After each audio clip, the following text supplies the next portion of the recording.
एक बार की बात है। वैशाली नगर के पास एक गांव था जिसका नाम सीतापुर था। वहां के लोग हंसी खुशी के साथ रहा करते थे, लेकिन गांव में पानी की बहुत बड़ी समस्या थी। वहां के सभी कुएं सूख चुके थे। उस गांव में पानी का कोई नामो निशान नहीं था, जिसकी वजह से पीने के लिए भी पानी नहीं मिल पा रहा था।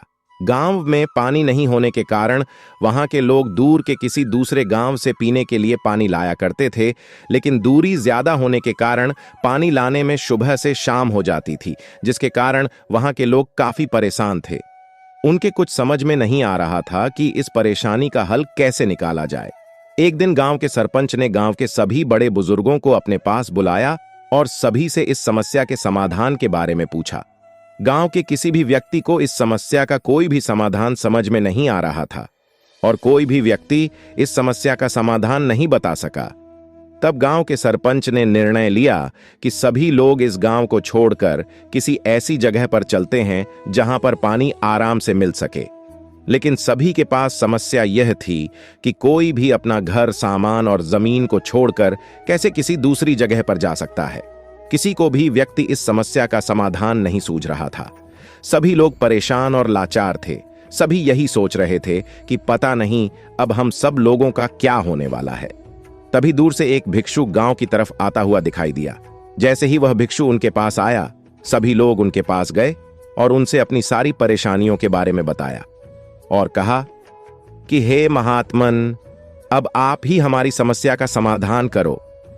तब भिक्षु ने कहा कि ठीक है, जब तक आपके इस गांव में सूखा पड़ा हुआ है तब तक मैं आपकी सहायता करता रहूंगा।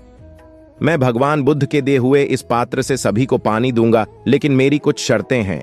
यदि आप शर्तों को मानने के लिए तैयार होंगे तभी मैं आप लोगों को पानी दे पाऊंगा। गांव के सभी लोग भिक्षु की सभी शर्तों को मानने के लिए तैयार हो गए। तब भिक्षु बोले कि मैं प्रत्येक ग्रामवासी को केवल एक बर्तन में पानी दूंगा। आप सभी पानी के लिए अपना अपना बर्तन रात में अंधेरा होते ही अपने अपने घर के बाहर रख देना। जैसे ही सभी लोग अपना बर्तन घर के बाहर रख देंगे, मैं सभी में पानी भर दूंगा और सभी लोग सुबह होने से पहले अपने अपने बर्तन उठाकर अपने घर में रख लेना और उस पानी उपयोग करना। और आप सभी को एक बात और ध्यान देना है कि कोई भी व्यक्ति एक दूसरे का न तो बर्तन देखेगा और न ही एक दूसरे का पानी उपयोग करेगा। भिक्षु की इस शर्त को सुनकर गांव के सभी लोग तुरंत तैयार हो गए। अब गांव के सभी लोग रात होते ही अपना अपना बर्तन घर के बाहर रख देते और सुबह होने से पहले पानी से भरा हुआ बर्तन अपने अपने घर में रख लेते और उस पानी का आराम से उपयोग करते।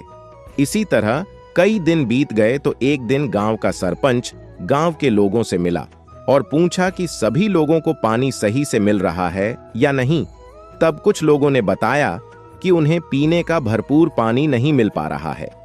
कुछ लोग बोले कि हमें तो भरपूर पानी मिल रहा है और घर के सभी जरूरी कामों में भी हम उसका प्रयोग कर रहे हैं। कुछ देर बाद सरपंच को ऐसे लोग भी मिले जिन्होंने बताया कि हमें तो इतना पानी मिल जाता है कि हम उससे नहा भी लेते हैं और कपड़े भी धो लेते हैं। तभी एक व्यक्ति ने कहा कि मुझे तो इतना पानी मिल जाता है कि सभी कार्यों के बाद भी बचा रहता है, तब मैं उसे अपने घर के बाहर लगे पौधों में भी डाल देता हूं। गांव के सभी लोगों की बातों को सुनकर सरपंच अपने मन में सोचने लगा कि भिक्षु तो कह रहे थे कि सबको पूरा बर्तन भरकर पानी देंगे, तो ऐसी क्या बात हो गई कि किसी को कम तो किसी को ज्यादा पानी मिल रहा है। सरपंच ने सोचा कि क्यों ना एक बार उन भिक्षु से मिलकर इसका कारण पूछा जाए। सरपंच तुरंत भिक्षु के पास गया, सारी बातें बताईं और उनसे पानी कम या ज्यादा मिलने का कारण पूछा। तब भिक्षु धीरे से मुस्काए और बोले कि आप इस गांव के मुखिया हैं और यदि आप इस रहस्य को जानना चाहते हैं तो कल गांव के सभी लोगों को शाम के समय मेरे पास अपने अपने पानी के बर्तन लेकर आने के लिए कहिएगा और कल शाम को पानी मैं यहीं पर दूंगा। सरपंच गांव गया और सभी को कल शाम अपने अपने बर्तन के साथ भिक्षु की कुटिया पर पहुंचने के लिए कहा। अब अगला दिन आया और शाम हुई तो सभी अपने अपने बर्तन लेकर भिक्षु की कुटिया पर पहुंच गए। जब सभी लोग एक साथ इकट्ठे हुए तो सभी लोग एक दूसरे की तरफ न देखकर सभी एक दूसरे के बर्तनों को बड़े ही आश्चर्य से देख रहे थे। तभी गांव का सरपंच बोला, अरे ये क्या, सभी के बर्तन तो एक जैसे नहीं हैं। कोई बाल्टी लाया है तो कोई सुराही लाया है, कोई ड्रम लाया है, तो कोई लकड़ी का बना टैंक लाया है। वह बोल, अब हमारी समझ आया कि सभी को पानी कम या ज्यादा क्यों मिल रहा था। तभी पास खड़े भिक्षु बोले कि मैंने आप लोगों से पहले ही कहा था कि मैं सभी को बर्तन भरकर पानी दूंगा, और मैंने ऐसा ही किया। सभी लोगों को उनके बर्तन के हिसाब से पानी भरकर दिया, लेकिन कमी आप में से उन लोगों की थी जिन्होंने छोटे आकार के बर्तन लाए, और समझदारी उन लोगों की रही जो बड़े बड़े बर्तन लाए। मैं तो सभी को पूरा बर्तन भरकर बराबर पानी दे रहा हूं। अब गांव के सभी लोगों के दिमाग में यही बात चलने लगी कि कल से वह पानी के लिए बड़ा बर्तन घर के बाहर रखेंगे। तभी भिक्षु कहते हैं कि आखिर कब तक आप लोग मुफ्त में मिलने वाले पानी को पीते रहेंगे?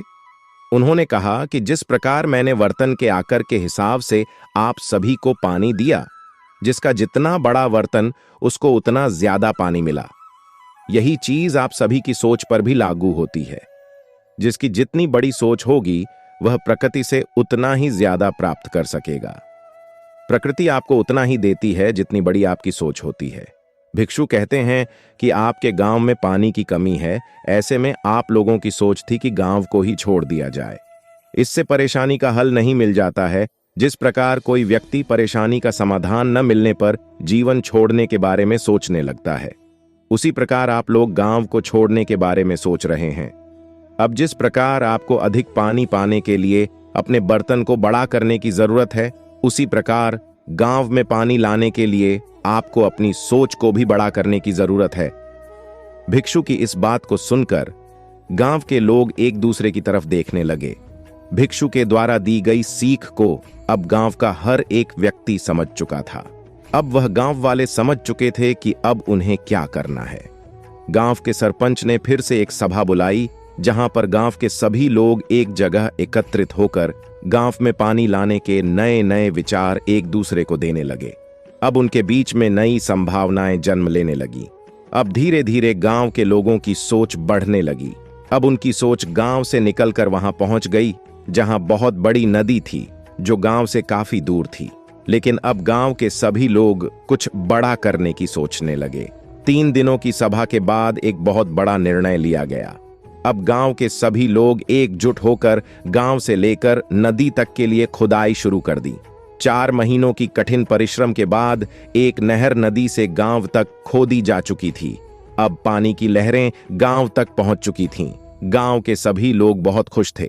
अब गांव के सभी लोग भिक्षु को धन्यवाद देने के लिए उनकी कुटिया पर पहुंचे, लेकिन भिक्षु वहां नहीं मिले। अब गांव वाले यह समझ गए कि अब भिक्षु वहां गए होंगे जहां के लोगों को उनकी अब बहुत जरूरत होगी। सभी ग्रामवासी अपने गांव की ओर वापस लौट गए। इसी तरह और भी मोटिवेशनल वीडियो देखने के लिए चैनल को लाइक करें, शेयर करें और सब्सक्राइब करें, और बेल आइकन को जरूर प्रेस करें ताकि नए वीडियो का नोटिफिकेशन आपको मिलता रहे। धन्यवाद।